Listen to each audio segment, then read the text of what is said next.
All right, Pirate fans, welcome out to another episode of the Cove Podcast. This is episode number 37, and this is part two and part three. This is the breakdown and the preview. We break down the Rockport-Fulton Pirates football team's last game, and then we preview this upcoming game, Friday's game. And we do the same thing with our volleyball squad. We'll break down the games that they had before this last podcast, and then we will preview their upcoming games, which will be this Friday and Tuesday. And so I've got the crew for this part. We are in full effect. We've got the Z-Man, Johnny Zavala. Z-Man, how you doing? Doing good. And then we got the coach who's ready up there to talk football, I think in volleyball, Mr. Steve Cantu. Coach, how you doing? Hey, blessed, brother. I'm happy to be here. And then we got the Big T, Tony Pena. How you doing, Big T? I'm doing good, man. Ready to get it going. And I'm going to throw the football over to Big T. He's going to lead us in to start off part 2 and 3, the breakdown and the preview for our football team. Big T, take it away. All right, so let's get it going. First of all, Rockport had a really good game defeating Hondo. So the way we're going to do this, we're going to do it like we normally do. We're going to go to offense first. I want to see what you got to say about the offense first, Steve. Tell me what your thoughts are on the offense. Did they do things that were what did you like? I mean, are you liking the pass run ratio now? Does that look like it got better? Tell me what you think about that. Tell me a little bit about your thoughts on this. Well, I tell you what, I mean, not to misinform anybody. I mean, the pass rush ratio wasn't my issue last week. My biggest issue was the timing and when. So, no, again, I thought they did a fabulous job with the pass rush ratio this week. You know, Ace had he was 9 for 11, with 5 touchdown passes, 274 yards. So a phenomenal job done by Ace. He was really on. His passing was on target. And I think that's big for him. He's got to see a few go in, and that's important for him to get going, to see him make the reception and watch him get some yards out of it. I thought in the other weeks he was more in scramble mode. He was throwing on the run. He was a little less accurate when he was doing that. I thought this time he was more poised and under control and was hitting the guys in stride. And that's important, for the receiver as well. So I thought Ace did a fabulous job, and the coaches did a great job timing those pass routes and mixing that run in. So that's what I enjoyed about the game. I know we got off to a sluggish start, and that's something that we got to figure out. Now we don't have to drive out there no more, but to get ready for the postseason, what I'm saying, we're not going to have any home games, so we're going to have to figure out that drive and being able to come off the bus and ready to go. So again, we started off sluggish, and I was really happy to see Coach Robbins get on that defenses. And as soon as they got off the field, or didn't even let them get off the field and made them do up down. So I thought that was great. But yeah, I'm getting over that drive, that jet lag or whatever they want to call it. So, getting off to a great start is important. But offensively, John Chupi did his thing. I'll let Z-Man run over his stats, but he did a great job, and only 5 carries. I thought that was a great job. You know what I'm saying? You know what I like, and you know what I want to talk about? I want to give Armani Garcia. Where did that kid come from? I had no clue the guy was even on the roster. So they bring in Armani late in mop-up time, and he only carries the ball 8 times for 88 yards. That kid looks strong. You know what I'm saying? I need to look more in depth and keep an eye on that kid on the practice at the practices and see what he's doing, because he really looked good. You know what I'm saying? Rushing behind that line, and it wasn't even a full line. They did some substitutions in that line that late in the game too. So hats off to Armani Garcia. He didn't get in the end zone, but he was really running the ball hard, man. Really running the ball hard. Johnny, what are your thoughts? Steve said that Rockport got off to a sluggish start. I think offensively they did actually really well in the first half. Yeah, yeah, They put up 35 points. I think that's more of a maybe you meant defensively, and we'll talk more yeah, about that yeah, in a little bit. yeah. Uh, but what are your thoughts? What are your thoughts on the offense this week? What did you like? What would you like to see improve? That's what we're trying to do. We're trying to think from the fans' perspective. What would you like to have seen more, or did you see enough of everything that Rockport does? What is your thought on the offense? As far as seeing anything more, I think everything's fine. I'm not going to touch on that. I did see an improvement on what Steve was talking about. Ace scrambling around. I did see a lot of better pass protection. Believe me, none of those scrambling arounds is play designed for Ace. Because it seems like when he does that, it's just up for grabs. I mean, it's basically our receivers stop running routes, trying to get open. It's basically like praying for him to find somebody. But it's nice to see him actually hit people on the run. But a lot of it has to do with our pass protection. And I'll go really deep into that pass protection later. But yeah, I mean, it's going to open up your offense. That rush. John only touched the ball 5 times. On the ground. So we didn't really need that as much. On the rush. But later on, we can't have that Ace running around like he did against Sinton and expect us to try to expect us to open up the game, but that's not really opening up the game when a quarterback's scrambling everywhere. So it was nice to see him setting up back there, and I really like that about the offensive line. Yeah, Steve mentioned about Garcia over here. I was also very impressed by him. 88 yards on 8 carries, dude. That's a very impressive, and it wasn't like an easy. I mean, that boy was fighting for those yards. I mean, he was. That's what I like about a kid. He gets hit on contact. You see a lot of kids, they get hit and they lose their balance, they fall. This kid, hit. He was driving those legs, and I like seeing that in the kid. I mean, John Chupi, like I said, only carried the ball 5 times for 94 yards. Though, man, he had the 2 touchdowns, and then he had the 2 receivings for 75 yards. And I liked that little banana. I call it the banana screen out there with him out of the backfield out there in the flats. That was just the perfect timing for him. I mean, that was sweet, and it's exciting to see that. I think that's going to be a big playmaker for us because a lot of teams love the rush, and they see how Ace runs around everywhere. So I'm pretty sure we're going to see a lot of pass rush, a lot of blitzes, and even just they can all come at him.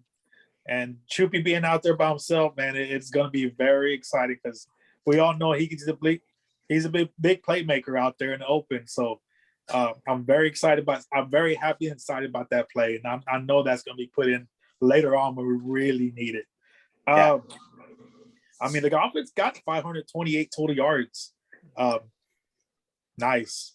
And anything that high is just remarkable, so all around, I was very impressed by the offense. Hey, real quick before you go to Gabe, Scott Salinas had a freaking touchdown. They stole him. They robbed him of that touchdown. He comes in. He's a spot guy. They rotate that guy in, and he really deserved that shine, man. He really deserved that touchdown. The kid works hard. He suffered through some injuries this year. And to see him rip off that long catch and run and get robbed at the end, I know that it might have looked like it to the ref, but I looked at it on tape. He was definitely in. Shout out to his pops. I'm sure he's. I see. It was even part of the bonfire. He had a bonfire sign up there, and it said it was a touchdown. Scott Salinas. I thought that was hilarious. But no, I agree, man. He had that was a great play call. Because he was so wide open. Obviously, they were sucked in on the run, giving up. Stop. giving up chunk play after chunk play, and it was just perfectly timed. He leaked out of that tight end spot, and it was wide open. So shout out to him, and he did a great job. And Ricky Franks had a big game. You know what I'm saying? Ricky Franks had 2 catches, 45 yards, and a touchdown. So Ricky Franks really played a big role in that offense this week. Not only defense, he was a big target out there in the passing game too. So yeah, no, they both had great games. I know they don't, Scott, especially Scott, don't get a lot of calls, his way when he's in there. He's usually a blocking guy or decoy guy, but he did a great job, and along with Ricky. Yeah, I think I agree with both of you all. I think the offense looked like they were clicking. I think you know Armani, he's a sophomore coming up from JV and being able to get Wow. 88 yards on the ground is a testament really to the offensive line taking a look at last week's film and saying, man, we should have done a better job. And it's not that the offensive line did a terrible job last week. I mean, we saw the tape. There was guys in Ace's face, and those guys, I mean, they came out and they opened up holes for everyone. Everyone had a really great game on the ground.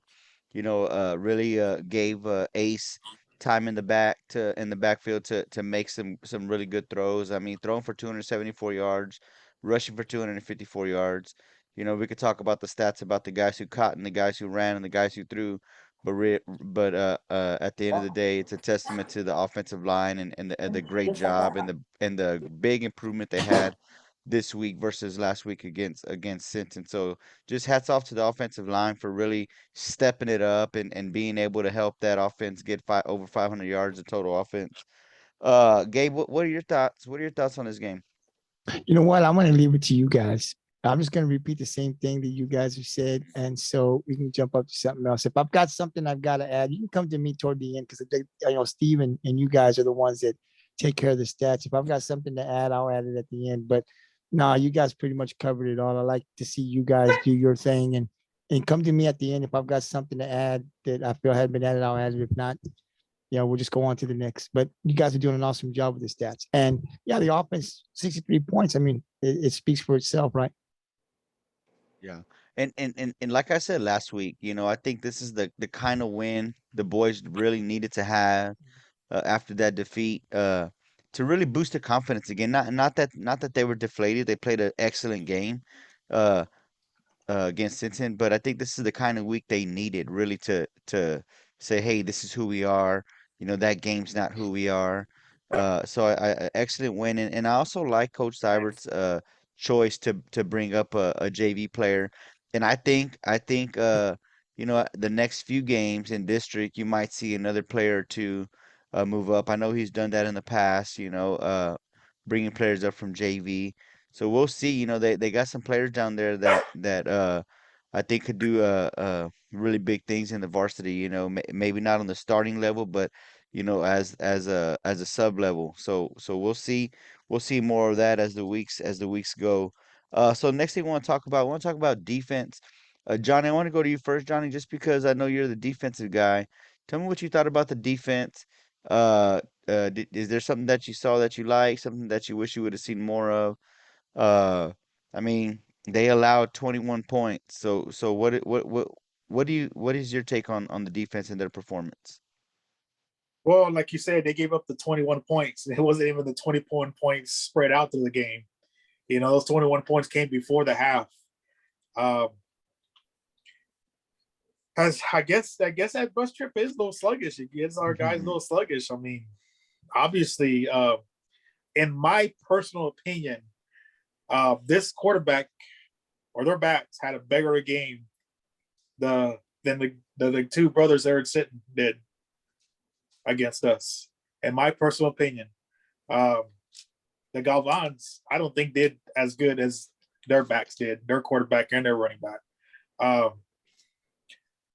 I think it had to do with a little bit of, we got this game, we got this team. We win against tough teams, and you can't go into a game like that. You cannot. You got to go in there full sport. And this is what I mentioned last week. I hope we don't play down to their level. And our defense, I think we play down to their level. I mean, we gave up 409 yards. You know, that's a lot. You know, our pass defense is a little rusty. It has been giving up 217 yards, but I was really disappointed about the 192 yards we gave up on the ground. You know, this is poor tackling, just poor tackling. I'm seeing too much of this shoulder trying to knock the guys down, you know, instead of wrapping up and holding on, man. If you can't knock the guy down, hold on for dear life. You know, you got 10 other guys flying to the ball, you know, but that's the thing is somebody's trying to be a hero by trying to lay out somebody, try to throw a shoulder down, try to knock the kid down, but instead, you know, we're completely missing them. And we're running into those backs that do that spin move. And you diving like that, they're going to spin right off of that. You know, there are not too many kids that have that sensation of doing that, but you know, that's the smartest thing to do. You notice a player doing that all the time, is they're going to spin off of that. You know, and you're diving nothing but pretty much air. I mean, you're touching them, but you ain't making no contact. But I mean, I could even up through all that, you know, Joe Moreno still had a pretty good game. I mean, I'm not saying decent, he had a good game. You know, he had 15 tackles. He had a fumble recovery, a quarterback hurry. He even had an interception, you know, with his two big plays. You know, Peyton, we're going to hear Peyton every game. You know, he had 11 total tackles, you know, caused a fumble, 2 pass deflections, a big play, and a tackle for loss. You know, I have to throw old Miss Noah Jones in there. You know, we're talking about pass rushes. You know, we got to distract that quarterback. We can't let him set that back there free. You know, he might have had that one solo tackle, but you know, he had the most quarterback hurries with 3.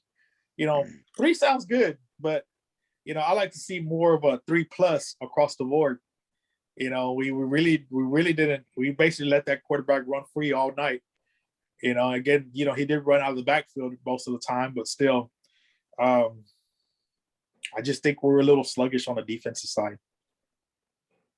Yeah, I think you're right. And we talked about that last week as well. And the same thing about this week. You know, we'll talk more about that when we break down when we preview the game. But you know, we all knew that Rockport was going to go in there and roll Rio Hondo. We knew that. You know, we were that confident that they were going to do that. But you know, like you said, you know, you can't go to the game thinking we got this game. You got to go and you got to play from the first tick all the way to the last tick. And you're right. You know, 21 points from that team in the first half, it's crazy. You know what I mean? And you know, the defense did not do terrible.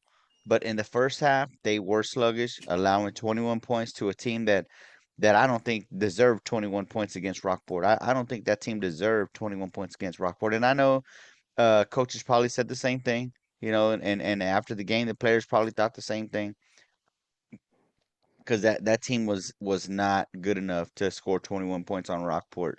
So definitely, you know, the defense needs to come out of the gates running. I mean, versus Sinton, I mean, that was a whole different team, a whole different defense than I've seen all year long. You know, and Sinton scored 28 points, but I say that the way that they held Sinton was a lot better than what I saw in the 21 points that Rio Hondo scored. Steve, what are your thoughts on this game defensively? Yeah, that there was some, you know, some great individual play out of that game. You know, Joe Moreno did have, you know, 15 tackles. He also, you know, 13 of them are solo tackles. So individually, he made quite an impact on that game. I mean, he actually was jumping off the tape. You know, I'd see him, and he was bringing the wood. I mean, he had some bad intentions. He was flying around there with some bad intentions. He was really dropping the wood on those guys. And not to say that that's something, you know, that I was counting, but man, he was, you know, those guys were asking, you know, tapping themselves out and going out for a break. You know what I'm saying? That's how hard Joe was bringing the hits that day, and along with Peyton.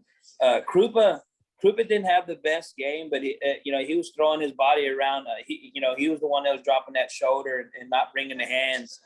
I saw that a few times, but I'm sure Krupa will bounce back. I'm sure the coaches all spotted that out, and he knows. You know what I'm saying? All those guys know that they need to be playing the way that they should be. The Pirates ball. And not playing down to those guys, because they definitely did. There's no doubt about it. There's no other way to explain it. Those guys definitely played down. I didn't expect them to score 21 points and to give it up in the first half. That must have really got the coach's nerves, because they came out of the second half. They look like a different team. They offensively were throwing the ball. They were scoring well. But defensively, they did enough, to get out of there and not give up any more points. That had to be one of his points of emphasis at halftime. So we are not giving up any more damn points the rest of this game.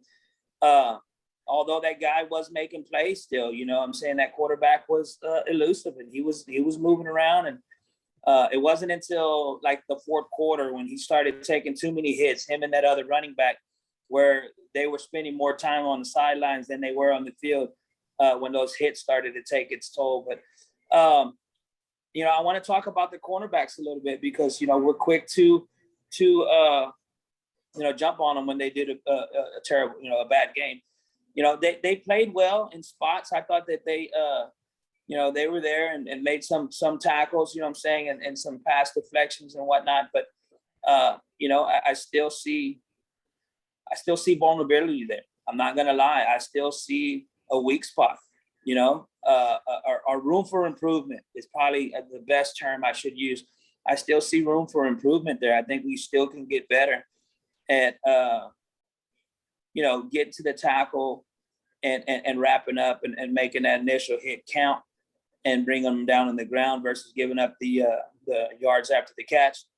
And then, our deep ball play, I think we need to, sharpen up right there and figure out if we're going to get those safeties to come help over the top, or if we're going to play man, or, what is it that we're going to do? And then do it. I think it's only going to get tougher. I think, like I said, sit and kind of lay the blueprint. Everybody's going to follow it now. They're going to look at that short screen. I look for this weekend's game to be another test, because this is what they're going to do. They're going to quick screen us, and they're going to, because they've seen 2 weeks in a row. So we better be ready for that, and then and see how we're going to respond. So we'll see how it goes, man. I thought the boys played, well enough to win. Giving up 21 points is still room for caution. Room for concern is the word. So here we go. Yeah. I don't know how many plays actually went to the corners sides, but I mean they each had over 5 tackles and they each had a pass deflection. But I think to what you're saying is we're not talking about corners in general. We're talking about total secondary. Is that what you're saying? Yeah, exactly. Yeah, and I think I even throw those linebackers in there too. Those outside guys. I'm saying Rangel and Krupa. I'm saying, and those little flat areas. I'm saying coverage right there too. So we got to improve. Yeah, and I think so. What you're saying is we need to get better coverage wise. It's not necessarily just the corners or whatever. It's coverage, and I think you're right. I think you're right. We got to utilize those safeties more when we only have 2 or 3 receivers out there, and you know what I mean. We got to key in on someone. You know what I mean, on a double, like you know what I mean. I don't know if it's a zone or something, but I think you're right. I think the coverage responsibility maybe and I'm not sure if they're just not executing it or if the responsibility is not there. I think the responsibilities need to get tougher, you know what I mean, for the boys. I mean, we got uh 2 outside guys, 2 safeties, 2 outside linebackers. I mean, we got a lot of guys in coverage. You know what I mean? And the most I've ever seen go out for a pass is 4. Every once in a while they throw it back out into the flats. But if you got all those guys out in coverage, I mean, the coverage, probably the assignments probably could change to help out those corners. Because we talked about it, they don't got the most size. You know what I mean? Are they fast enough and are they athletic? I think they are, but they don't got the size. So I think we definitely need to help them out somehow, because I don't see any teams moving forward uh, that are going to have a big impact in the passing area, in the passing game against us. But I'm looking further into the rest of the season. You know what I mean? Yeah, I'm looking exactly. into I'm looking into what's going to get us to the second round, the third round, and out of the third round into the fourth. You know what I mean? And I think it's assignments. And like I said, I don't know if they're just not executing or if they don't have the assignment to help out. You know what I mean? So Gabriel, what can you elaborate, or can you add, or what are your thoughts overall Man, defensively?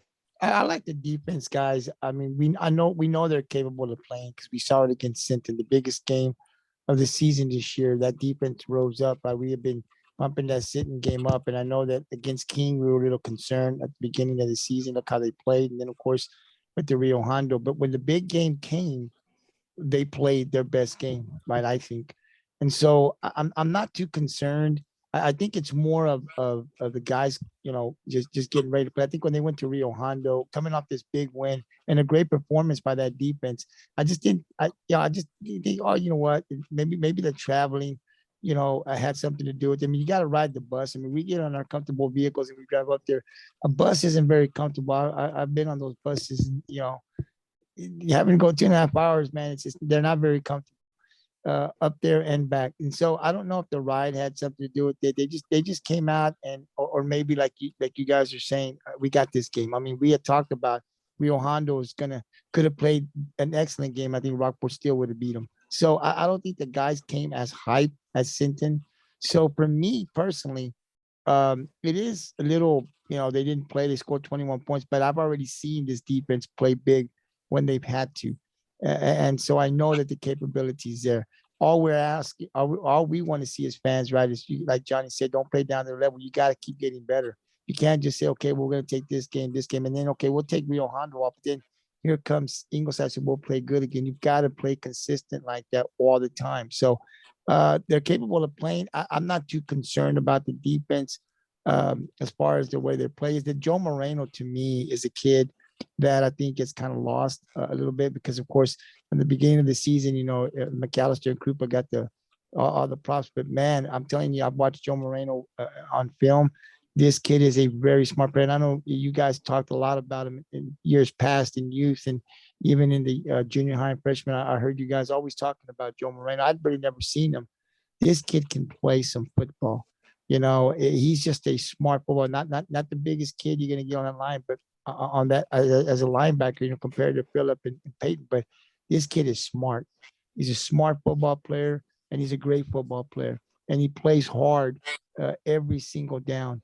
And he makes some big plays for us. And boy, it's just exciting. I pay attention to him a lot these last couple of games, watching him on film. And he does it every week, guys. And I know you guys know him because you know him better than I do. But it's just fun to watch this kid play that linebacker spot. And so for defensively, I mean, I think with Ingleside, we look for another performance, and we'll talk about that when we preview the game, right? But like they didn't sit. But to Johnny's point, we've got this team, this defense got to play the way they played against Sinton every week. They got to come with that intensity and that hype. You can't take some time off. 21 points. You talked about the total yards. Johnny broke it down. Rushing, that's a lot for our defense to give up to a Rio Hondo team that, based on the performance that we gave the week before against a really good sitting offense, and then to come back and give up 21 points in the first half to Rio Hondo, and the amount of points, to me, it's not something that we can do if we want to get in deep in the playoff runs, get out of that third round, and possibly get out of the region. So yeah, we're looking to see that defense play better every week.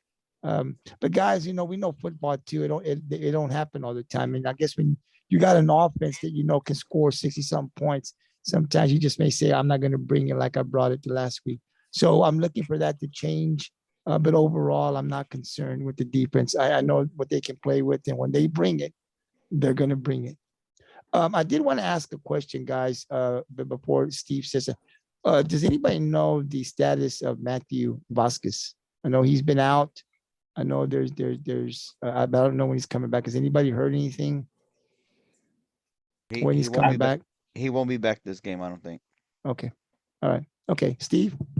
Yeah. Hey, so I'm gonna add a little fuel to the fire of that. Because Joe mentioned it when we interviewed him.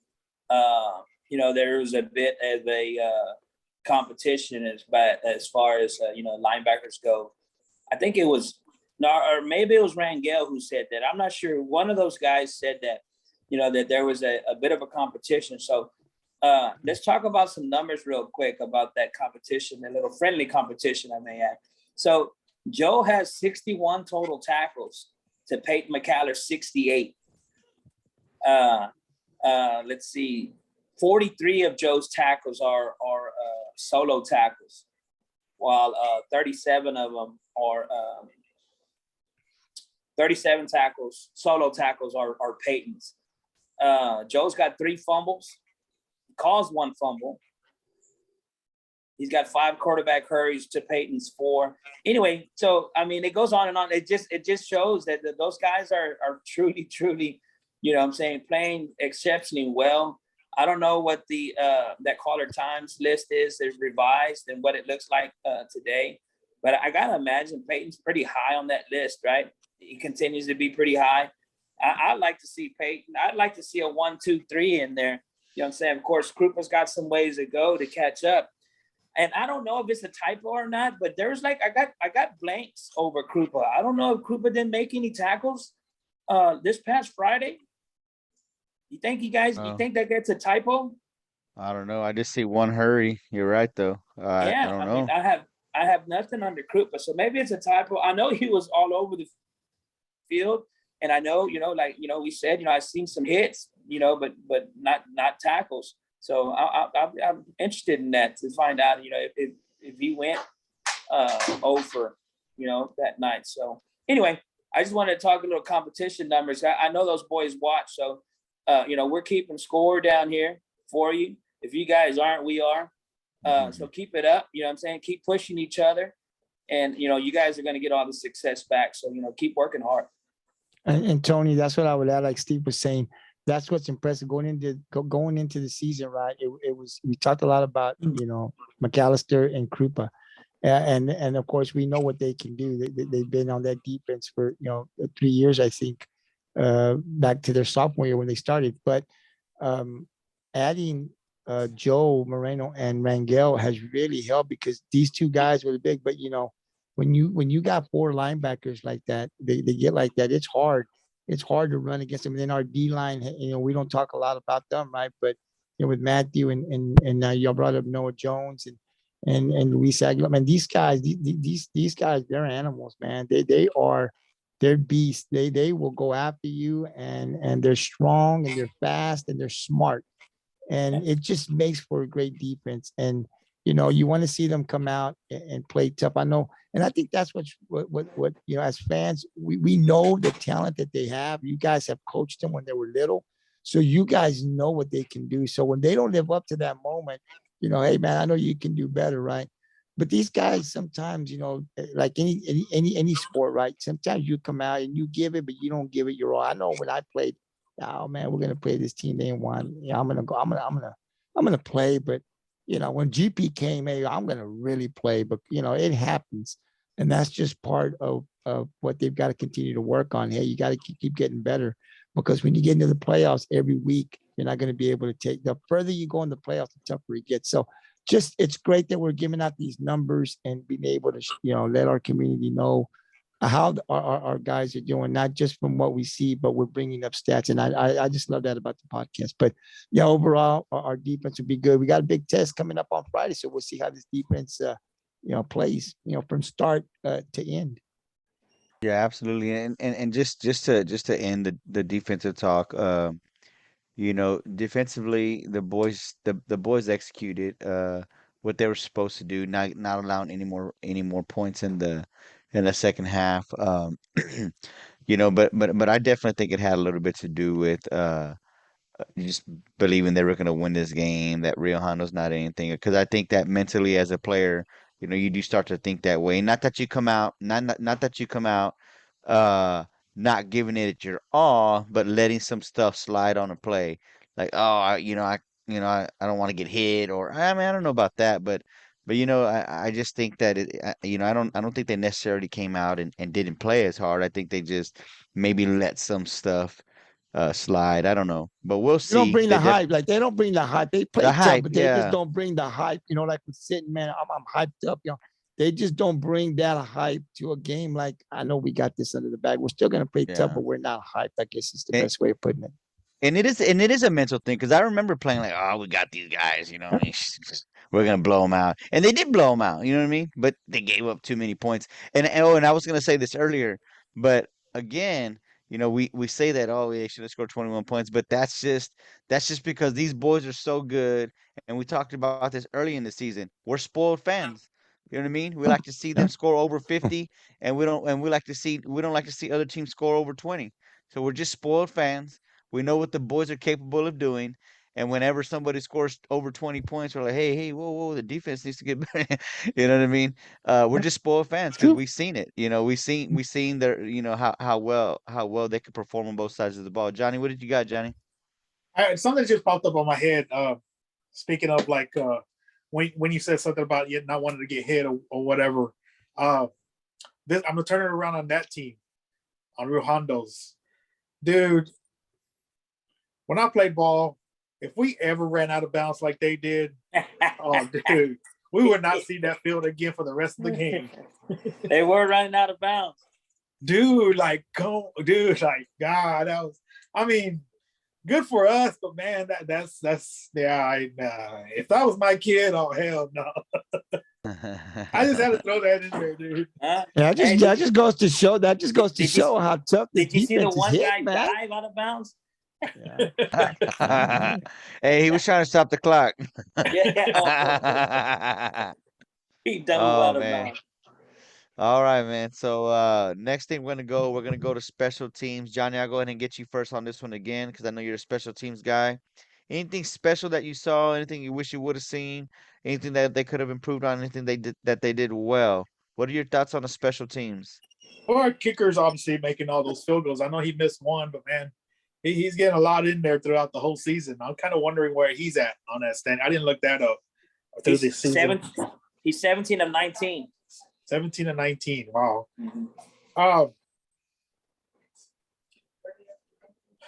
I didn't see anything that really, no. Let me take that back. I noticed a lot of teams are kicking to our up back. If we're facing the ball, I guess it'll be our left up back. I know a lot of teams been kicking it to that same person. Whether he's going to run it or he's going to call fair catch, which there ain't nobody around to call fair catch. But they threw Chupi in there that one time. At that up back. They're not kicking it to him. Why not throw him in that up back that they're always kicking it to? And what does that boy do? He turns it up for 25 yards on a return? Yeah. That was a smart move right there. Very, very smart move. If they're not going to kick it to your playmaker, put them where they're going to kick it. Let him, if they want to do that, let's play this chess match. I really like that move right there. It's just small little things like that, that big. I'm not saying that anybody else would have done that, but there were some moves there towards the end that made them get an extra 5-10 yards. That onside kick, dude, I just hope they get it right one time. I called it. I was hoping they'll start with the opening kickoff, man. Before it was like not waiting for the play clock, and then now it's like all sides. I'm like, man, I saw it too. I hope they didn't call that. I was like, at first I thought they were gathering around that. He didn't go 10 yards or whatever. I go, no. No, when I saw that onside, offsides, I was like, yeah, I did see that. I didn't have to go back and look at it because I saw him. He was pretty far quite across. But yeah. I like that. We're perfect on recovering for that.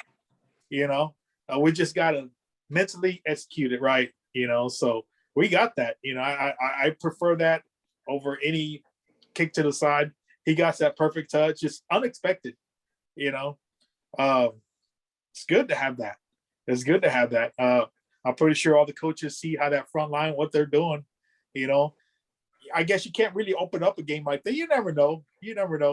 But as the game goes on and we score that many points, you can see that line, backing off, running back, so that was a good point, good play. I really was impressed with that. But other than that, I really don't have anything else. Yeah, no, you're absolutely right. Yeah, he did have a 25-yard return. I didn't notice that. I must have missed that because I was in and out of watching the live stream. So I must have missed that play. But I was looking at the stats. Yeah, that was a 25-yard run, and it looked like Ricky had a 19-yard run as well on a punt. But yeah, I mean, excellent move. Coaches moving players around. They got a lot of different guys that could run the ball if they wanted to do that. That they could keep deep and move those guys up if that's what teams are doing. But yes, and I would like to also comment on the onside kicks. Like you said, I'm gonna call us perfect right now on those just because even though they didn't count, but they did recover them. So and we had that one was it against Sinton? The one that didn't get that second bounce was that Sinton? Yeah, that was sitting. Yeah, see, and I think if it would have bounced, those guys would have got that ball. So, but it didn't. One of the things that I still want to see, and we attempted it in what game was that? Was it Raymondville where we kicked that field goal? A long one Yeah, that we missed. yeah. No, that was here at Was it? home, wasn't it? Oh, that was King. That was King. That was versus King. I still want to see that because we're gonna need that in the playoffs as well. The other team needs to know that we got a guy who kicked the ball. You know what I mean? I think that messes up their decision making on the coach's side if they know, Yeah. hey, these guys can kick a 40-yard field goal. So I So still want so to let's see go that. for the touchdown. Yeah, you're right. Yeah, yeah. So I still want to see that. And of course we can't attempt it when the game's on the line. Or if we're getting first downs like against Rio Hondo, you know what I mean. It's hard to go out and attempt one. But I still would like to see that because I want him to notch that on his belt. 40-yard field goal before he graduates. You know what I mean. And he's only a sophomore, so he still got plenty of time. But I Yeah. like to see him get that notch. Steve, what are your thoughts on the special teams? Anything Well, special that you saw? just a few numbers. So as I told Johnny, so he was 17 for 19 uh, on field goal attempts. He's 39 for 42 on PATs. So he's kicking for a high percentage there. On kickoffs, so he's had 48 attempts total. 21 of those he's pinned the guys inside the 20. 7 of those he's pinned them inside the 5, and 9 of those have been touchbacks. So we definitely have the weapon there. You know what I'm saying? And like you said, I like to see him utilize it when we have to. You know what I'm saying? Because you're right? That changes the coach's decision late in the ball game. If they're just going to try to grind it out and kick a field goal, well, they know that we can kick field goals. So it forces them to go for that touchdown, right? So, and that can, make for a bad play. You know what I'm saying? They can be going hard at trying to score a touchdown, force a turnover or something like that. They can force up a ball because of the threat of us being able to kick the ball to win, you know what I'm saying? So, or to tie or whatever. So yeah, no, you're right. I like to see that, when the situation calls for it, run them out there, let them get it in. So, yeah, no, other than that, and then you guys touched on everything that I saw. I saw that John, slid in right there in that spot and was able to bust off that good return. So I saw that. That was pretty slick. They slid him in there and got him one there. So, other than that, they did a great job, man. I think they did great. They're just tightening up a little bit on that kickoff, where they're tackling and not getting a whole lot of yards after if they're, continue to improve there. So that's all I got on special teams, man. And Gabe, what are your thoughts?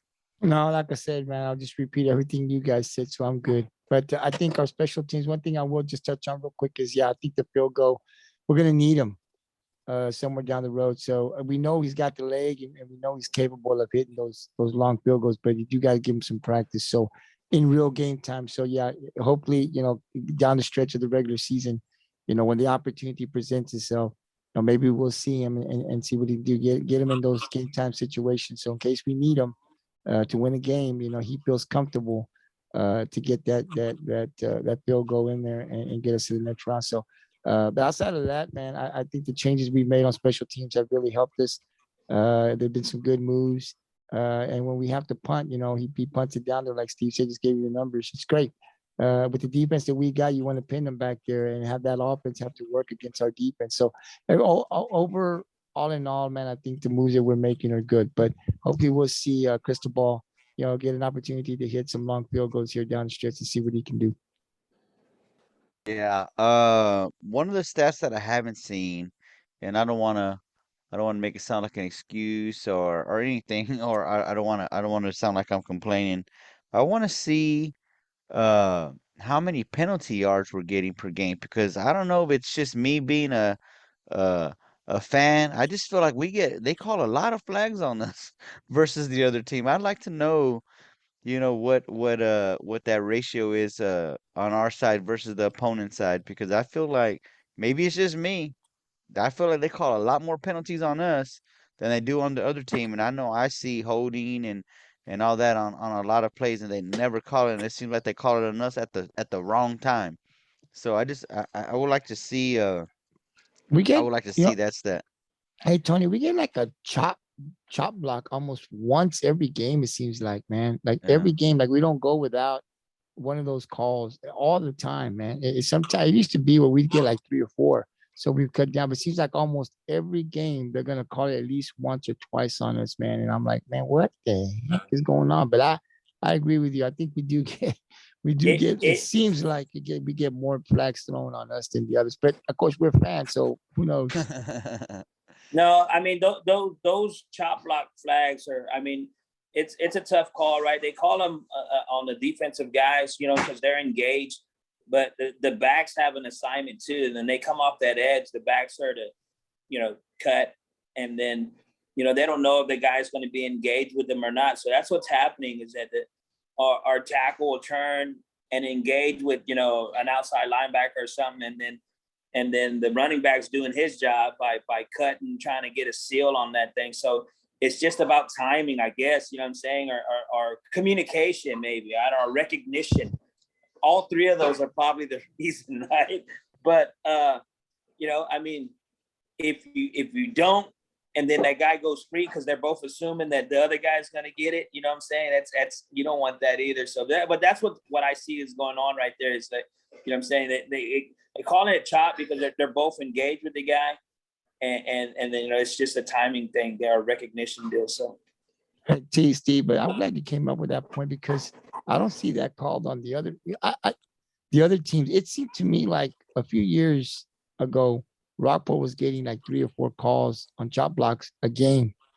Now we've cut down, and I think that the referees, they look for that. Like I said, it's a decision, right? But I think they look for that for Rockport. I think they actually pay close attention. What are they doing versus the other teams? Because, man, I see other teams, they don't get called for it. I mean, Rockport gets at least one. So I think in the past, like I said, we've had a lot of those calls. I think they look for it. I think that they specifically talk about it. They look for watch for these guys. And then when it happens, they'll make a call here, a call there. But, man, it just seems like every game, we get one of those calls, man. It's like, whoa. And those are big, those are 15 yards, man. So, I mean, that really hurts us depending on when they're going to call it. So, I just think sometimes, I think they're paying attention and looking for it. And when they think it happens, there comes that flag, and that can kill a drive easy, depending on where it's at in the game. Just something I observe pretty much every game.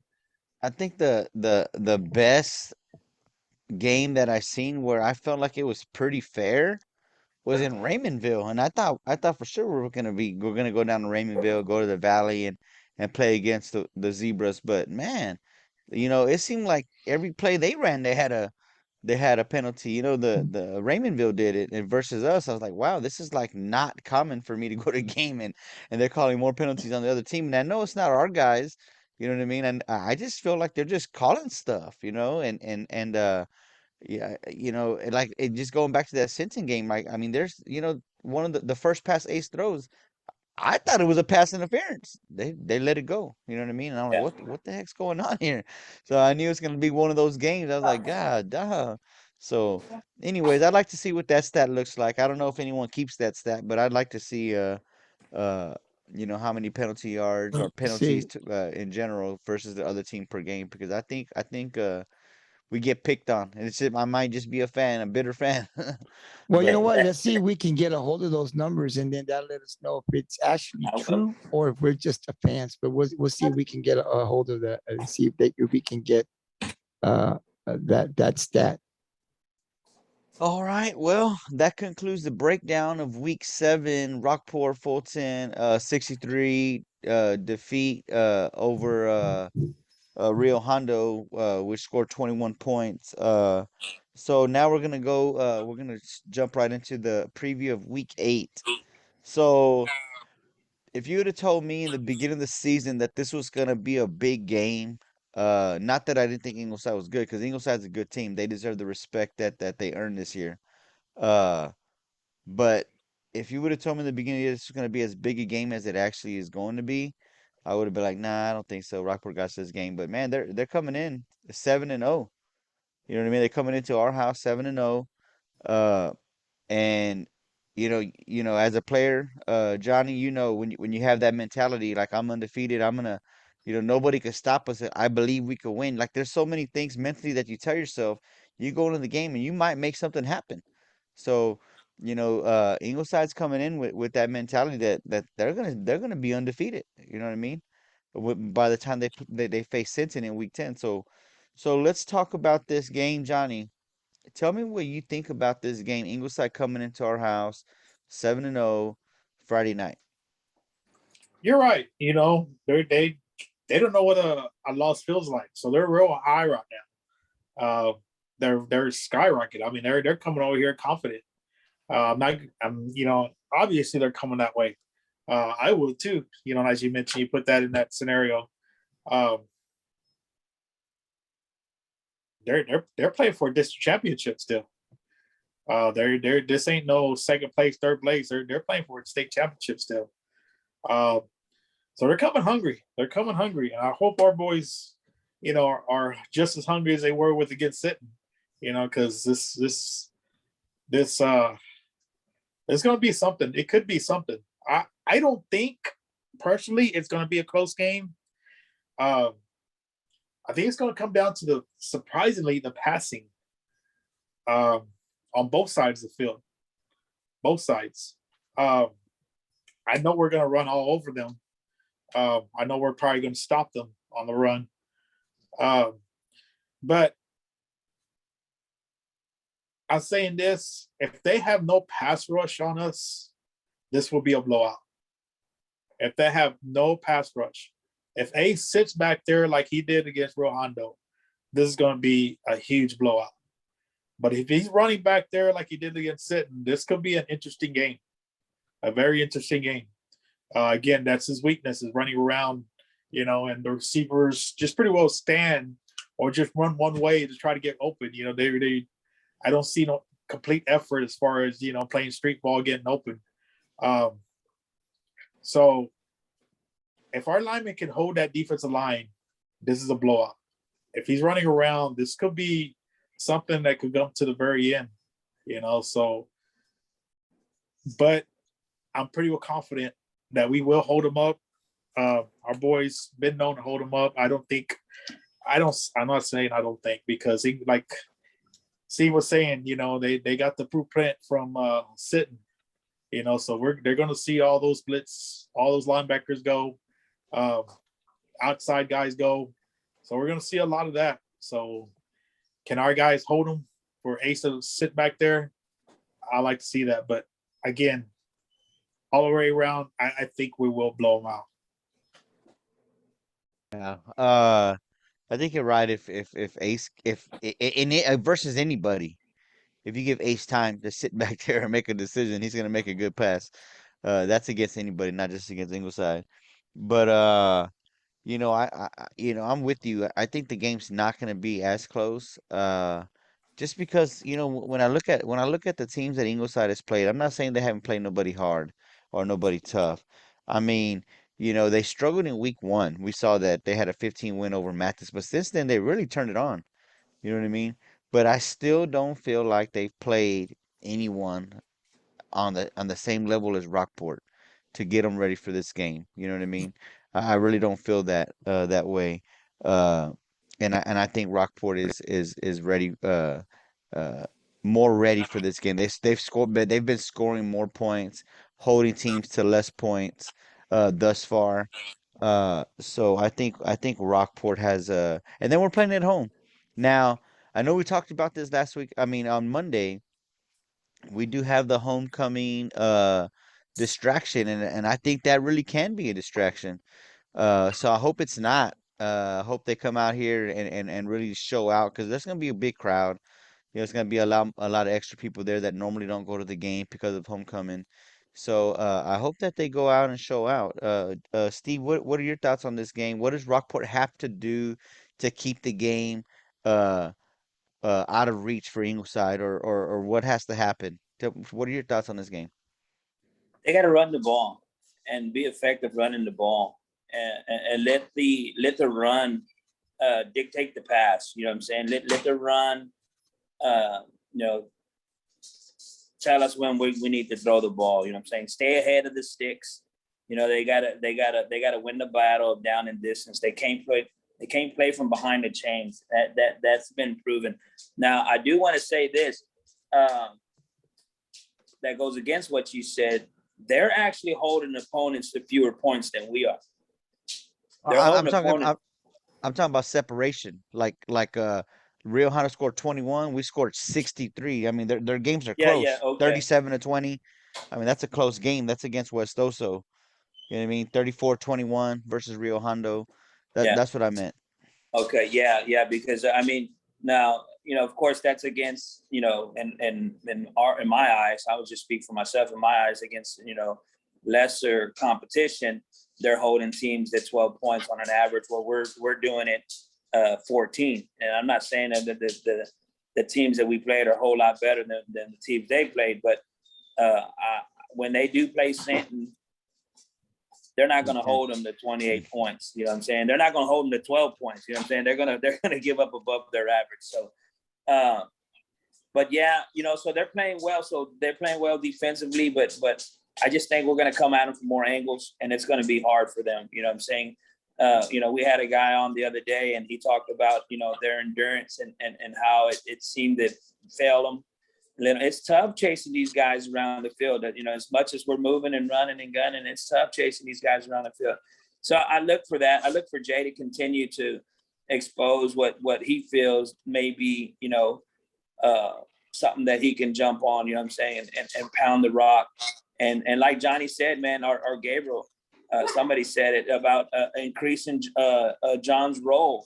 Now that on that third part, on the last part of our home stretch here, getting in there out of district, I truly do hope that they up his carries a little bit and really ride him out, man, and continue to let him build confidence. I mean, his numbers are doing it, they're saying all the things, but it'd be nice to get him, more carries, but we'll see how that goes. I think, let that pass feed in off the run and they'll be fine. I think they're going to be good. Take care of the ball. Hey, look, and here's something else that I saw on tape about Ingleside, and we need to all expect this. Onside kicks. Those guys are going to onside kick us every time. I guarantee it. I guarantee they're going to open up with the onside kick. Probably what you guys have talked about you'd like to see us do. They're going to open up with the onside kick, and they're probably never going to kick the ball deep to us at all. It's always going to be that little high riser or an onside kick. So we need to be prepared for that. That's something that they do all the time. That's part of their MO. So we need to be prepared for that. And then, if we neutralize their running attack, which I think we can with our linebackers, we'll be able to stay on them and getting pressure on the quarterback. So we'll see how it goes, man. It's going to be a big game. I think Rockport's going to easily roll them. I think we're going to beat them 55-14. Yeah. I think the offensive line needs to come out and have the kind of game they had against Rio Hondo and the kind of game they've had against other teams. I think the offensive line needs to come out here and have another, allow another 500 plus offensive yards. And I think the offensive line is going to play big because, like Johnny said, if they allow Ace time, if they open up holes for not just John but Devin, they're gonna have a field day, and you know what I mean. But I would like to also piggyback off something you said too, Steve. John's on 60 carries for the season. Definitely a weapon. When you look at all these other teams that you would consider running teams like Cal Allen, I mean, that guy has probably he had 85 the last time, probably has over 100 now after last week carries. I'm not saying he's uh not being used the way he should be, but I do feel like he is an underutilized weapon on that offense. Uh, so I think he needs to get more carries and not that they're not winning games by a lot. They got so many weapons, and I know it's tough, spreading the wealth. I would like to see his carries go up. I'd like to see Devin's carries go up. I think he only had 4 carries last week as well. I would like to see that because we're definitely going to need when we go into the playoffs. I mean, yes, uh, we did add a different dynamic. We tried it last year. We did pretty good. I had almost 1,000 yards passing, and that dynamic looks like it's a lot better for us this year. But I still feel like we got to stay true to what we do, and that's run the ball, and I think that uh that's what keeps the game out of reach for other teams when we have the ball most of the game, and it starts with grinding it, and throw that big play like Steve said. Let the game dictate when to pass, and so that we have it there. You know what I mean? Gabriel, what are your thoughts? What are your thoughts on this game? I know you have a lot of respect for Coach Hamrick, and so do we. I know you have a lot of respect for that Ingleside team. So do we. But we're Rockport through and through, and I know you didn't say this when we talked about it Monday, but I know me and Steve at least believe that Rockport is going to roll Ingleside, and I feel that they are. What is your thoughts? It might. I'm not really sure. To me, um, the reason I have so much respect for Hamrick is like I said, when he got there, they were getting whipped. I was watching. They were interviewing them once a week, and I was watching all the interviews. And they were in a Sitton was getting beat, just like Ingleside. They couldn't compete in that district. But what I liked about him, he kept going. He kept building and building, and they took their licks, and they've gotten better. 6-0 or 7-0, like you're saying. That's big for Ingleside for a program that have been struggling. That means that they're getting better every year, which is what a program should do. A lot of respect, and I take off my hat to Ingleside and all those guys down there. Rockport's in another level right now, this year, with a lot of these guys playing 3 years. But there's a very good chance that Rockport could score, like you're saying, 50 something to 21. I can see that. But I think Ingleside, their strength to me is their defense, and it's been there, for the last couple of years. On that side of the ball, the offense, couldn't get going this year. It seems like the offense is scoring more points. They're getting it rolling. So to me, if the offense with Rockport, if they can stay and build and get first downs and score, then that defense, it may be an interesting game. If they go 3 and out and they go out and they put that defense in those type of situations, and of course Rockport's going to score points because with the offense that they have, it's like Steve said, when you go to Miller, you want to keep that high power offense off. if I'm Ingleside, that's what I want to do. I want to control the clock, and I want to drive if I can, which is really hard on that defense that we have. Those guys we just talked about, Krupa and McAllister and Joe and the D line. It's hard to keep drives on those guys, but if you can somehow keep our offense off the field, then you get a chance. But if it's 3 and out, I think that defense is going to wear down quickly. And then Rockport's going to be able to open it up with the pass and the run. So to me, the key is if Ingleside, if they can keep their offense on, then it may be an interesting game. If not, Rockport, will take it big, because I think Rockport's going to, even if they, get a little bit, they come out sluggish. There's just too many weapons. So it's key. In the past, outside of last year, the 2 years prior, that defense, they play a first half with Rockport, and then Rockport will run away in the second half. We can't do that this year. We've got to come out, and like we did against him, we got to blow them. We can't wait, because this is a dangerous team, guys. If we come out sluggish like we have when we play this team, and they get some momentum, I mean, this team thinks they can win. In the past, they probably thought, man, we weren't undefeated. This is a real big high for this team. They think they can win. Hey, we want Rockport, and they're hungry. They don't want to be, that 4th seed. We want to be in the talks with Rockport and Sid that we can win district. So I think that we're going to get their best shot. But I think Rockport's still the better team to me, not because I'm from Rockport, but just we've been dominant over them for the last couple of years. And we won big in those games. And we still got the talent this year to be able to do that. So I see that Rockport will still win. But we've got to be real careful with a team like Ingleside coming in with momentum, and how that first quarter plays out will determine. So I think we need to come out and really put them down quick and let them know, we're still the Kings. We still run this shit. We're still the team that you've got to come through if you want a district title. And if we can do that early on, then yeah, it might be a 50-something to 21. But if we don't, and they hang around through halftime, and it's a 7-0 or something like that, boy, that second half could be very interesting. So we need to go ahead and do that. But I do believe that Rockport will get the win over Ingleside. The one thing we're talking about, John Chupi, I know a lot of people, why didn't he get more carries? I think, and this is just my opinion, I think Jay Seibert knows what he's got in John Chupi. Most guys will run you to get comfortable. We got to get that offense. We all know how John Chupi, he's healthy right now. And he's fresh, guys. He's real fresh. Going into the stretch, this guy's fresh. I mean, it's just like he hasn't been beat down. He hasn't taken a lot of hits.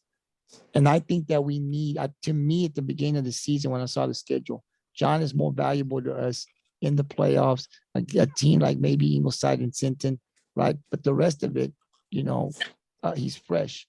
And I think we need him. And I think that we're going to utilize him kind of like we did in Navasota. When you saw him get all those carries and he got that 300 plus yards, because we know he's capable of that. And I think a fresh John Chupi and a healthy John Chupi is very dangerous, because this is the one guy on that offense. As good as we talk about our backs, and as good as we talk about Devin and Caden and all these guys that can run it, the one guy that can make the big play is John Chupi. He's the one guy that can make something out of nothing, right? He's a big playmaker. And the reason he's such a threat to the defense is because if that defense makes one mistake, he's gone. And he can he's got good vision. So I think as the regular season starts to end and we get into the playoffs, you're going to see, I think that's been the plan. You're going to see John. I doubt that we'll play Aguero and John Chupi will get 4 K. I don't think that's going to happen, because we're going to need him to be able to win those games. So I think it's been good the way we've utilized him. I'm sure John would love to get more carries. I know he's got goals that he wants to achieve, before he graduates. But I think he also understands that, the winning is important as well. And I think to us, having that guy fresh and his body not taking a lot of hits, it's going to really help us when we need him down the road. And I think you're going to see him get more carries, and we're going to, put it on his shoulders to take us to the finish line. So I anticipate that somewhere down the line, Coach Seibert would do that. He's got his ace down there. Devin also with Luke are healthy. So But we're gonna need John. John to me is that one guy with his speed that boy he can one play. It's the difference, and he's gone. So I think you're gonna see him get more carries, and we're gonna utilize him a lot more as the regular season ends and into the playoffs. But I think this game, as good as Ingleside is getting, I think Rockport takes this game. I don't see us losing this game. You know, I think a little bit differently on the whole running back scenario. I think as a running back, you got to build a callus. You got to build a callus. You know what I mean? To those hits. I don't think you stay fresh. I think you build a callus by taking those hits, and knowing what it feels like, and knowing how to absorb it, and ready for the long run, the long haul. Because I mean, it's been like that's been the recipe for a lot of Texas football. I mean, you always have a running back that gets at least 20 carries a game. I mean, that one guy, and I know we don't have just that one guy, but 60 carries, 790 yards. I think that he's better than that, and you know, Well, he is. I mean, I hope you're right. I hope you're right. I hope you're right that's the game plan. But he won't be more utilized. He won't be more utilized as district finishes up, because once we start playing teams where we're not going to need him, he'll start getting less touches, and you'll see Armani get more touches. They might throw Caden in there, and some of the other backup guys, David Chitteraf, because I mean we got Ropstown and Port Isabel, and those are the games where you Also, take your guy out. Those are the guys where you take your guy out because you don't need him on this game. You know what I mean? But you got to get him up there closer to 1,000 before you start to do that. well, but And like I said, no, go ahead. Well, uh, the only thing I was gonna say, Tony, was he got 300 yards against Navasota, and we I, lost the game. yeah. So you can ride him all you want, but if you don't have a passing game or somebody else you can go to, because to me that was the. I mean, he got over 300 yards, and we still lost that game, and that speaks volumes to the coach. It should, to say, hey, my guy got over. I mean, you get over 300 yards by yourself, man. You should win that game. And we didn't. And I think that lets the coach know, in my opinion, we got to go to we got to have other tools. And the passing wasn't something that we utilized a lot in the past. And this year we utilizing it more. And we had, Coach Seibert out, and he said, you're going to see it go up. So I think that's another reason. I don't think that Seibert intentionally just, okay, I'm going to save him. But I'm saying he's fresh. I think he's working on other things that we're going to need to be good, not just with him. We already know what he can do. We already know, and John is in great shape. I mean, I followed him through the summer. I think anybody on that football team is in better shape. So I don't think I'm not going to use him. Let me clarify that, because I want him fresh. But I think because he's fresh and he had taken hits, it's better for us. I think we've got to get, and when we get into the playoffs, we've got to be able to do other things great. We can't just start throwing the ball when we need to. We've got to practice, and we got to get there, because if I see that last game with John, he had an excellent game and we still lost that game. You're going to need more than just that run to be able to get him open. They got to be able to fear other things that we can do. But I think that really helps John. And I think that's where it comes in. In my opinion, I think he's fresh and he's healthy. I think it's really going to help us out a lot. Now, I could be wrong. That's just my opinion. But I think that's what Jay Cyber's trying to work on. We need other things to be able to move the ball, not just the run game, because we want to get out of that third round. And the run game's only gotten us to the third round. And after that, we haven't been able to move on. So I think that's what he utilized, worked on more this season. And you saw that. Now against Sydney, it didn't work out, but I think it's going to pay for us down the road. The run game and the pass game, defense has got, I think it opens up things for John. And I think you will see him get more than 5 carries a game as we get into the playoffs, or we should, I would think. Yeah, so does anybody else have anything else to add on this Ingleside game? You good there, Steve? I think everybody said we're going to win, right? All right, yeah. So, I again, like I said, by any means, I don't think it's gonna be an easy game, because you got to give Ingleside the respect that they have earned this year. And I know I said 7-0, but they're actually 6-0. I made a mistake. So they're 6-0. They earned that. So they earn respect. Right now, they earn respect. So we need to give that to them. Coach Hamrick is doing obviously doing some really good things over there. Of course, we have our opinions about our team. We think that our team's going to roll them, and I still believe that. Uh, but like we said about this Rio Hondo game, the boys can't go in there saying, "Oh, we got this. We're gonna roll Ingleside," because then you give up 21 points in the first half, and you didn't even know what happened. So the boys need to come out there ready to play, offensively and defensively, and just execute to get this big win. Next thing I want to talk about, the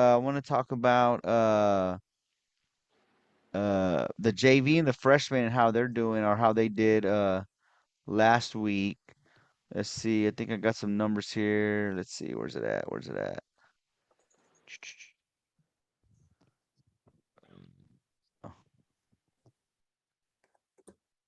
All right. So last week, the freshman team hosted Veterans Memorial, and they ended up winning that game 38-20.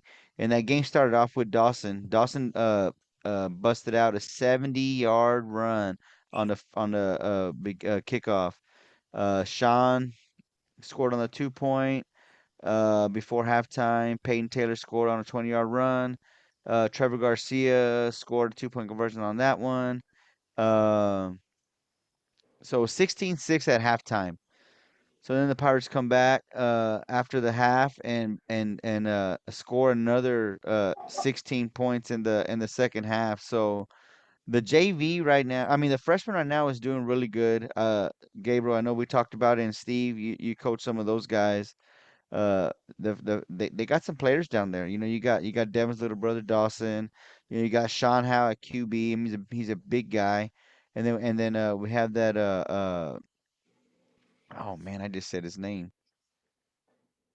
Taylor. Uh Taylor. We got Taylor Yeah. down there doing an excellent job running the ball as well. Uh what do you think about that game? I mean, you know those guys more than I do. What did you think about that? Go ahead and go first, Steve. I'm sorry. What was the Uh, question? No, I what, just what, want you to elaborate on some of those freshmen. We're talking Oh about yeah. Dawson. We're talking about Hey, Peyton. the guy that's got my eyeballs full right now is Peyton. You know what I'm saying? I mean, what a great job that kid is doing down there. I remember him quite a bit in youth football.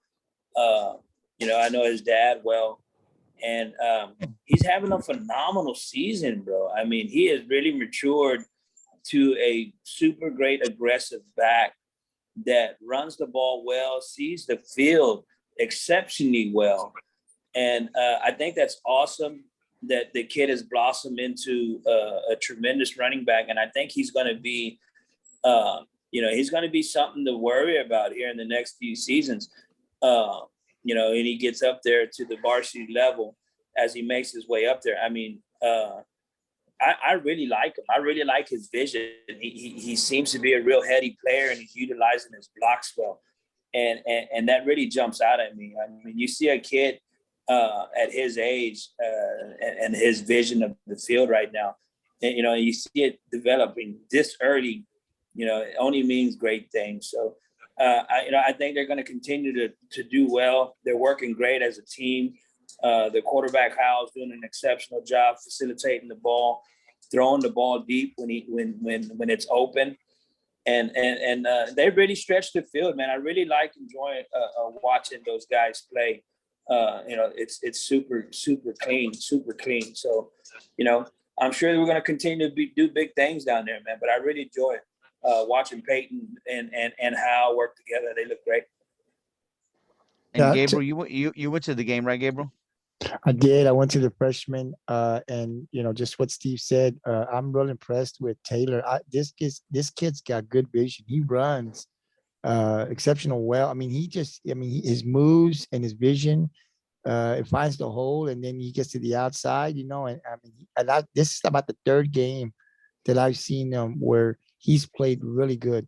And like Steve said, I mean, it's great to see him as a freshman and he can continue to get better this season and next. And who knows if this kid will be on varsity his junior or sophomore year. But he's definitely doing well this year. And it's continuous, not just one game. And then, I mean, he plays. I mean, we've had some games where we didn't have good games and we lost, but not very many this season. But the times that I've gone to see him play, man, he's caught my eye too. He runs the ball. He's not scared to get hit. He finds those holes, man. He just seems like a natural when I see him, the times I've seen him. And then they add Dawson Phillips there, to that backfield. He runs the ball as well. It's another kid that I think has good vision like his older brother. And I'm sure he doesn't want to be mentioned in the same, he gets tired of being mentioned in the same sentence with his brother. So I'm not going to do that. I'm going to try not to do that. Devin's an excellent athlete here at Rockport, but Dawson's coming up, man. He's playing great. He's got a good vision. He's not scared to get the ball. So I don't know what the future will hold for these two. I mean, Dawson plays corner and he does a great job on defense. So I don't know as they get older, is he going to be on the offense or the defense or what's going to happen? But we definitely got two guys on the offensive side of the ball that can run it. So it just, Coach Cyber, having those two guys coming up and the way they run, it's got to be exciting. They're doing a great job. And then, of course, you throw in, Howe in there, who's a big kid. And like Steve says, he facilitates that ball so well, and he's only going to get better on that football field. It's exciting, the line, and those guys, that freshman, they block for these guys, and they look pretty big to me. So, we have an offensive line there that I think it's going to be really good for us in 2 years or so. So everything looks good for our freshman, team. I like what I've seen. They've got a game off, I think, this week. I think from what I saw. But overall, they've got 3 games left, and I'm excited to go hopefully be able to see those 3 games and see how they're going to finish the season. But yeah, these 2 guys are actually that we talked about today, Phillips and Taylor. They're really good, man. Keep an eye on these guys. They're going to do some good things here for the Pirates in the future. Yeah, awesome. Johnny, did you go to the game? Do you know anything about any of these guys? No, I didn't go to the game, but it sounds very exciting about hearing all these younger kids, the future of the Pirates, and I wouldn't say this is it for them, as you mentioned before, Cyber's been known to bring up these kids, up for the playoffs and stuff like that. Now, is Cyber one of the coaches that brings up all the kids or just selected ones? No, he selects some. Yeah, Selects- just a few. He Okay. usually brings up about 10 or 12 guys from between the JV and the freshmen. I know it's usually not a whole lot of freshmen, but I know like when John was a freshman, he got moved up, and I think Peyton got moved up, and then he picks up some freshmen, but he picks up about 10 guys. So there'll be some guys that Okay. get experience after in the postseason. They'll get experience in the postseason. Yeah, I mean, anybody could actually, anybody off that JV can be a starter. I mentioned this on the special teams. And they're hustling out there. I would throw them out there on the special teams. Um, especially our kickoff. Especially our kickoff team. If they want to get on there, you get pumped up. You get a young kid out there pumped up on a field. He wants it. He's gonna go all out. Yeah. He's gonna go all out. So I'm excited to hear about all these kids. And hey, this is the future. And Ace is gonna be around for a while for these kids too. So this is big for them. All right. So on the same night last week, the JV went down to San Diego and they won 19-0. So the defense put a shutout on them. In that game, let's see, we had Ryder Winstein and Aiden Smith each rushed for a touchdown. Aiden Moreno throws a TD pass to Caden Solis. And that's how that game went. Both the freshmen and the JV are 5-2 on the season. The JV has a game this week versus Ingleside. I believe the freshmen are off. Uh, but yeah, so the JV travels to Ingleside Thursday. Uh, so I'm looking forward to seeing how those guys do. Ingleside doesn't normally have a freshman team, which means they have a lot of guys to pick from on that JV team. So we're real anxious to see how that unfolds and really uh see how they compete against Ingleside. Does anybody have anything to add on any of those games?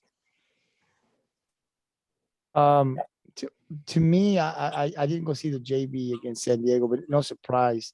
But I mean, we've talked about the guys there, that run the ball. We always talk about Bella. He impressed me from the scrimmages when I saw him run the ball. So there's just a lot of talent, and I think they've got 2 losses on the season.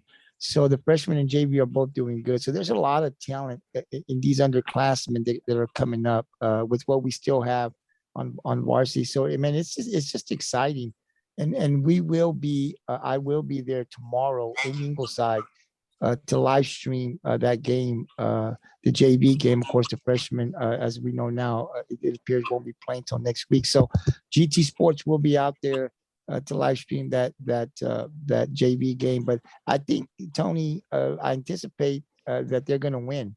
I mean, I know you talked a lot about the JV at Ingleside, how good they've been. I think a lot of those boys are up on varsity, but that's still probably a good JV team. I don't know the record, but to me, our boys will go in there and they'll play. But I'm really excited about our JV and freshmen, really, because the times that I've gone to see them play, and they've got some talent on both of those squads. And to see them come up on Friday and continue to, do what these guys have done and what we've done the last couple of years, it's exciting. So yeah, I'll be there tomorrow. If anybody wants to ride out there with me, we'll leave out there, catch that game and live stream it.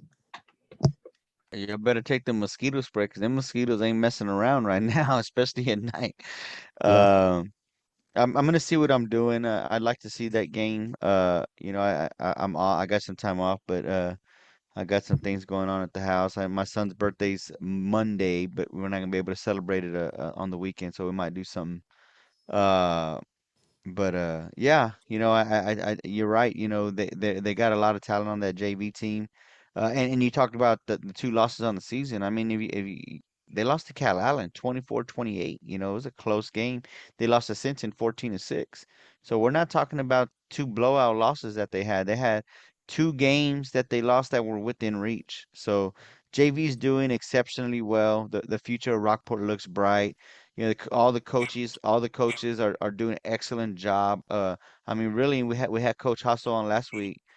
From the junior high level all the way up to the varsity level. All the coaches are doing an excellent job. But it all starts in youth football. So Steve, let us Hey, know what's going. Let us know what's going on down there because this is where it starts. Before they get to junior high, this is where their football career begins. How are they doing down there? well, they're continuing to battle, man. They had another tough weekend. The Pirates did at Pirate Stadium. Actually, we hosted 7 games this weekend, in which we were part of 4 of them. Only one of our teams came out with the W. So but the one team that did win was their first win. So that was awesome and exciting to see. So the freshmen took a loss. They played, Flower Bluff, I believe, and they got shut out. The sophomore, as I was saying, they got their first win of the season, and it's so exciting to watch those boys play and to get their first win. And I mean, they were jumping and dancing, and that's what it's all about. You know what I'm saying? They got their first win of the season. They had been, not shut out. They had been, handed L's. They had lost 2 games already, and they're kind of on the downside. And it was great to see for that coach and their coaching staff and all their assistants and everybody and the boys, man. Most of all, seeing the boys celebrate after scoring a touchdown. And my little grandson was one of the kids that were out there dancing. So that was exciting to see, and it was awesome. The juniors took a tough loss. The juniors is a super talented team, but they ran against a buzzsaw. The team came out, and they were also from Flower Bluff. And boy, when I tell you, Flower Bluff has some talented kids. Flower Bluff, no, I'm sorry, it was Cal Allen. Man, they seriously look like an older team. I mean, they ran a spread offense, Gabriel. And I'm telling you, man, they were throwing the ball. They were, jet motion, this and that. It had eyes everywhere, had to draw your eyes. So they had well-coached team came down and they hung a L on our juniors, who played really hard, but were just outmanned. Those guys were really all over the field. And then our seniors took a tough loss in a hard-fought game. You know what I'm saying? One that was built up really high. They played Sinton, and Sinton coming in, high power. They're undefeated. They were 4-0, 5-0. They're 5-0 now. So they come in 4-0 and, known for their spread offense as well and throwing the ball around. And they truly came down and lived up to the hype. They threw the ball around and they ran well. And, Sinton got the W. They actually shut out the Pirates, senior Pirates. And, you know what I'm saying? And it was pretty humbling. I spoke to the coach after. I interviewed him afterwards. And, they were hurt, you know what I'm saying, but saw what they needed to work on. So I'm sure the boys will bounce back. I had to have a long talk with my grandson. He was one of the seniors on that team too. And he takes a lot of pride in his game. And so he took the loss, personal, and then was upset in his play and stuff like that. But like we said earlier about the girls in high school, when the kids recognize, what they're, when they get to the age where they recognize what they're doing and they're telling you, hey, I missed this play, I missed that play, you know what I'm saying? I'll do better, you know what I'm saying? Recognizing where they're lacking. I think that was it's inspiring, you know what I'm saying? It really talked about, their coaching staff. So I'm sure those boys have bounced back this week. They're kind of all over the place, but mostly in Sinton. They're mostly going to be playing in Sinton. So the freshmen play in Sinton at 8:00, the sophomores at 10:30, followed by the juniors, and the seniors end up the day 5:00. So if you're out and around and you're near Sinton, get out there and check them out. It'll be pretty cool to watch. I know me and Gabriel streamed the senior game. We had a lot of fun. I was doing double duty, so I was calling not only the stadium calls. We were also doing the GT Sports, and that was awesome. To call a youth game, and I got good reviews. Everybody that went back and watched it, a lot of the coaches like, man, that was bad, that was cool. They really enjoyed it. So we're going to try to catch as many games as we can on Saturdays. We use it as practice and way to get keep an eye on our youth and the youth program and RFYFL and how they're doing. So I'm looking forward to our Saturdays. If the games aren't too far, catching them, because we won't have any more home games for the rest of the season. So, maybe a playoff game if we get lucky, but no more home games. So, I mean, that's all I got. I mean, I wish the boys continued success and keep playing hard, man. They're doing a great job. Do you have records for them? Yeah. So the freshmen are 2-3. And then the let's see what the sophomores got their first win, so they're 1-3. They've actually had a game, one game less played. They had a bye, and then they had a team not show up. So then the juniors are 3-2, and then followed by the seniors. So the seniors, they may be. They're 2-2. So they're 2-2. So they're all right in there, other than the sophomores, you know what I'm saying? Being one game away from 500, they're got one win and 2 losses. Other than that, I mean, they're doing well. Everybody's hovering around 500. With that one win, the sophomores, they'll make a playoff run with the amount of teams that they got. So they'll be eligible for the playoffs. But I look for them to continue to build off of their this week, man, that the kids really played well. I think the coaches found the right combination of backs and where they're playing and stuff like that. So I look for them to, continue to win, and everybody else, to get up off the mat and start battling and get back in the win column. Yeah. Well, thanks for sharing that with us, Steve. And I just want to say one more thing. Hats off to the coaches that are down there and youth football, because man, I did it for 7 or 8 years, and it's a lot of work, man. It's a lot of work. Every day after your full-time job, you're out there with all them boys, and it's a good feeling when you walk away from practice, and it's an even better feeling when you walk away on Saturday and you have a win.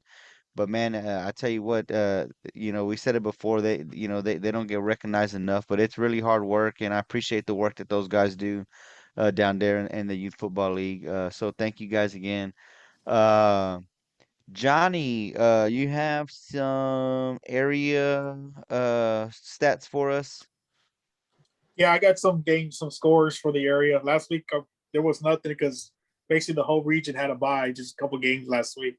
Uh, this week basically started district for all the whole region. They're a little behind because the district is a lot smaller. Um, they range from anywhere from 4 to 6 teams only in their district, so they got a late start. Uh, we're going with the District 15, which is the district that we'll be facing. Um, Carrizo Springs got their first district win against Divine, 33-26. Um, then you had Bandera, which barely beat Crystal City, which I was kind of shocked, 21-14. Um, Bandera only had one loss going into this game. They were 4-1. Crystal City hadn't won a game. So being a 7-point game, I was very shocked about a 7-point game. Bandera 21-14 over Crystal City. The other game in that district was Hondo beating Pearsall 56-13. That was only Hondo's second win of the season. Don't sound like such a tough district in that district. I'm gonna say it right out. So that was part of, and then you go on to District 14, which was with Navarro Wimberley. Navarro beating Manor 70-0. Wimberley beating YMNLA 77-7. Austin Archive had a non-district game against Eastside Early College 35-0. Obviously, that district is going to be between Navarro and the Wimberley for the district championship. None of these other teams are going to touch those two. I haven't looked. They're not going to play this week. Navarro got to bye, and Wimberley's playing the Mater New Tech. So I haven't looked as far as when they're going to play each other yet. Then you go on to the District 13, which I think is a pretty strong district. It's with Cuero beating LaGrange 56-21, and Giddings over Gonzalez 41-25, and Smithville 50-28 over Navasota, which is 50-28 Smithville. This week for that district, Cuero's going to be playing Giddings, and Smithville's going to be playing Gonzalez. So Navasota has that bye this week. That's going to be an interesting district right there. Other than that, we got none of your top region teams are not even budging. I mean, you got the Carthage 64-18 over Center. They got Jasper this week. Gilmer at 5-1, 56-15 over Longview Stephen Springville. They got Pittsburgh this week. Salina, which is the number 3 team in the Region 1, at 5-1, 49-14 over Aubrey. They got Crum this week, which that should be a blowout. Then you get Navarro, still the top team in the region. 69-0 over Manor. Again, they got that bye this week. So after one week in district, a lot of these can just fluctuate anywhere, But other than that, District 13 with the Cuero getting Smithville, I think that's going to be the tightest district in the whole region besides us. I think I'm going to see a little distance between the District 15 and obviously the District 14. District 15, I thought was going to be a little bit more competition, but it looks like they're going to pretty much beat each other out. So they might be ending up with a 3-way tie towards second and third place there, the way they're going to look like they're going to go. But we'll see how the season goes. Yeah. That district actually has flip-flopped because last year Divine won district in that I think they were undefeated in district last year. And Carrizo Springs was actually fourth seed, and that's why they no third seed, and that's why we played them in the playoffs. But and then Bandera was 0-9 last year. So uh it's just kind of flip-flopped, and then Hondo was, in the top of that district as well. So interesting to see how it unfolds over there in that district over there. But looks like we still got a lot of football left to play, and it's really hard to tell who's gonna really be doing what until we get closer to week 10. So Johnny, thanks for sharing that. Hey, Who's gonna do the ball? Yeah, go ahead. can I add one thing? Hey, you know what? And I know this is off topic, and I know this is should be Monday talk, right? Tuesday, or whenever we do it. I'm not too sure. I think we need to switch now that we're winding down. Maybe after next week, we probably need to change our focus and start having these other games. Let's start. I think Quero should be in every week. Yeah, along with some of these other teams, let's get some of these ducks. Let's get some of these ducks out of Gabriel's way so he can quit. And then we're allowing him Leave to him pick alone all with the the games. B-bill. He's picking all the games and getting all the ducks. Man, we need to jump to something he's not so familiar. Maybe Johnny has an unfair advantage because he's been watching them closer. But I say we switch to Region 13, 14, and only those teams, and quit lining up the ducks for Gabriel. Hey, I'm good with it, man. He's I throw, speechless. hey, I throw my schedule out there, and I get no response. I thought I was gonna get a response, and I was like, well, I guess they're busy, so I guess we're gonna have to go with this. But I do agree with you guys. I think we do need to get.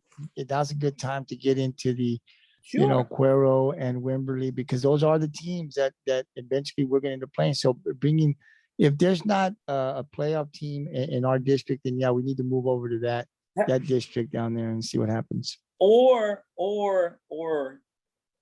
some of the other teams that are struggling while they play each other. Some a little tougher to pick a winner. Yeah. Yeah, I tried that one week. Yeah. Hey guys, the majority wins. But Tony was like, I think this team's better to talk about than this team. Oh yeah, I remember that. Which one was that? Do you remember the game? I forgot. I don't remember. It was like Progresso versus something like that. SGA. So who got the volleyball? Yeah, Johnny's got the volleyball. All right, the volleyball. They're 24-9 overall on the season, 7-1 in district, and this ranking just came out yesterday or today. So this is not including the game from last night, which they're still ranked number 12 in the state. So they had a bye last Friday. Last night they had a game against Port Lavaca. They lost 3-0.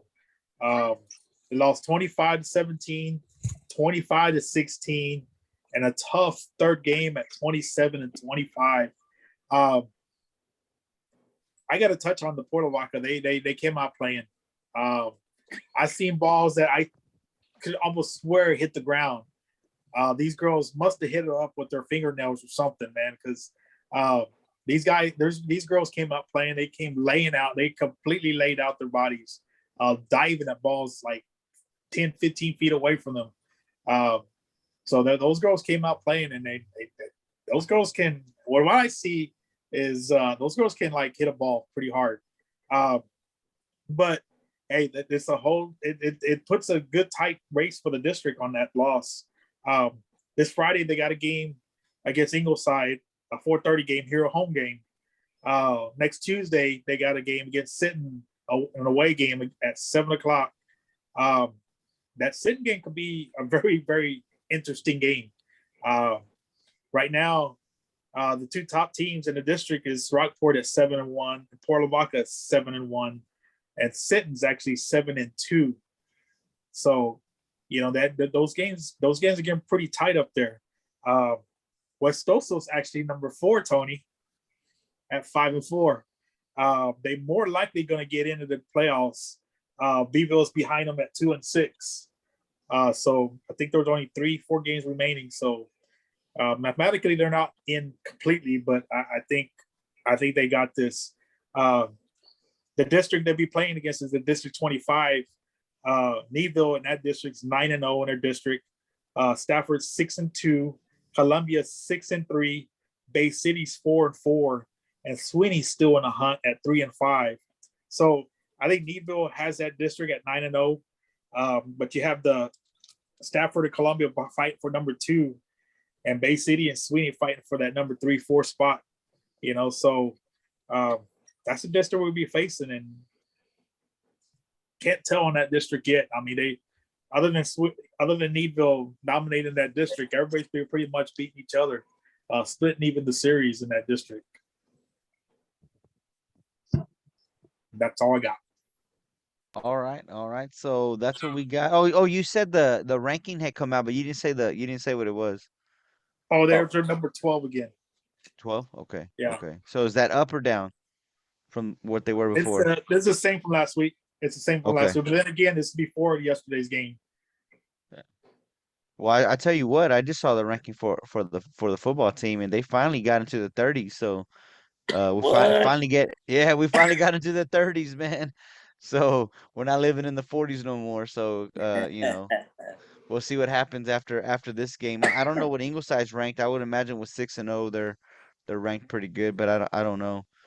Gabriel, that's all we got with the U, the JV freshmen, the varsity, and the volleyball. Is there anything else that we missed? No, just I don't know if the JV, nothing was posted up that I saw. If they won, we know the JV won because we got to the gym. They were playing, man. It was rowdy, Tony. I mean, it was loud. You could hear it before we even got to the gym. You could hear it, and once you got in there, the JV. Our JV was playing. It was really good. That final set between Rockport's JV and Calhoun, and they wanted to beat Rock, but they were really down when our JV beat them. But I know our JV won. I don't know how many sets that they played, if they won 2-0 or if they had to go to that deciding third set. But I'm not sure on the freshmen. Once we find out, we'll post it up on our social media pages. But I just wanted to say that our freshmen and JV, man, they're doing excellent. I think one is like 17-2. The freshmen, they're like on a 7. If they won, they're on a 17-game win streak. So I don't know if they won last night or not. And then I think their record is 17-2 overall. Coach Clark doing an awesome job with those girls. And then I think we're 16 or something like that, 3 or something to that effect. Our JV, Coach Robin. So they're all got a winning record. And like I've said before on this podcast, just from all the way from our varsity down to our middle school, man, it looks like volleyball is going to be good and competitive for the next 5 to 6 years is what it seems like. So I want to thank you guys for coming on, talking, football and volleyball and then Johnny's breakdown. I think people really enjoy that, and we'll continue to add and get better at the things that we do. But so far, I think people are liking what we're doing. Hope people continue to get better. I just want to remind everybody before we call it a night, next Wednesday, on here on the Pirates Cove Podcast at 7, we're going to have middle school volleyball coach Melissa Reyes will be here at 7. She'll be talking to us about her program down there with the middle school. Those girls are undefeated, the 8th grade A, man. There's a lot of talent down there. So she'll be bringing to light what they've been doing and how well those girls, the 8B, the 7A, and the 7B, I don't have their actual record, but I know it's way above 500. They're winning a lot down there as far as volleyball. And then the following Wednesday on the 27th at 7, we're going to start talking basketball. We have Rockport-Fulton Lady Pirates varsity head coach Morgan Hill will be here on the Pirates Cove Podcast. And he'll be talking about the season. Those girls went to the 3rd round last year, went on a big win streak, and the whole team is pretty much coming back. So it's exciting. We're getting into basketball now. So we're going to get a little busy, guys, in the next couple of weeks. Probably start November. I think they start their scrimmages. So we'll be talking basketball, boys and girls, and then we'll be talking, of course, still volleyball playoffs and football playoffs. So it's going to get a little bit busier there for about a month for us here, but I'm excited. We've got these coaches coming on to talk about their programs. And then, of course, we do our Gridiron 64 on Monday. Tomorrow, the GT Sports will be in Ingleside to live stream the JV game between the Rockport-Fulton Pirates Junior Varsity Pirates and the Ingleside Mustangs Junior Varsity squad. And then on Friday, we'll be back home. GT Sports will live stream the varsity games between it'll be the Ingleside Mustangs coming in the Pirates Stadium to take on our Rockport-Fulton Pirates. That will go live at 7:10, like we always do. GT will be live streaming that game. Then you heard Coach Steve say we'll try to see if we can hit one or two of the games Saturday for our youth program. We'll have more information on our Pirates Cove Facebook social media page, so tune into that. And then next Tuesday, we'll be traveling to Sydney with our volleyball girls as they will take on the Sinton Lady Pirates. That'll be a big district game in volleyball. So we're going to be traveling, and then we'll let you guys know where we'll be after that. But at least we're going to have a pretty busy weekend the next couple of days. And then, volleyball is getting very interesting, guys. With this loss that Rockport had against Calhoun, the district really got interesting. But I have faith that at the end of the day, our girls are going to bring that district title back to Rockport-Fulton. So if there's not anything else, guys, if you guys want to go with me to the game tomorrow, let me know. Send me a text or something. But I'm going to be heading out there to live stream that game. So until then, guys, thank you very much for all that you guys do. And I'll see you guys either tomorrow or on Friday. Peace out. All right, fellas. Good night.